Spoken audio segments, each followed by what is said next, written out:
Cette conférence des parties à la Convention cadre des Nations Unies sur les changements climatiques, signée en 1992, reste à ce jour un cadre d'action idéal de la lutte contre les changements climatiques. En se réunissant pour la 24e fois consécutive autour de la lutte contre le dérèglement climatique, les Nations Unies ont bien mesuré l'impact dévastateur de l'action de l'homme sur son propre espace vital. Dans le concert des nations, le Congo fait figure de bon élève en matière de protection de l'environnement pour avoir mené plusieurs actions positives dans ce combat, à l'instar de la mise sur pied du Fonds bleu et l'initiative sur les tourbières.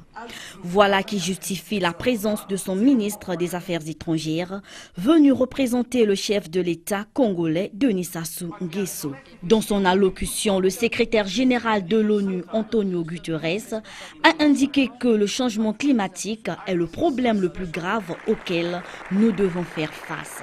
D'où le souci partagé par l'ensemble des orateurs qui se sont succédés à la tribune de ce sommet. En marge des travaux de la COP 24, le chef de la diplomatie congolaise a eu un entretien avec son homologue polonais.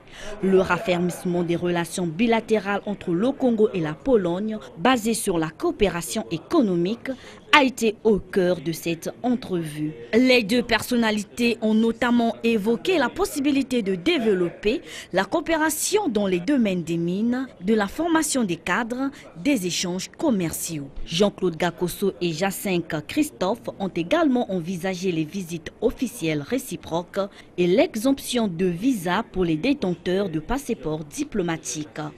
Une manière pour Jean-Claude Gakoso de donner vie à la diplomatie économique.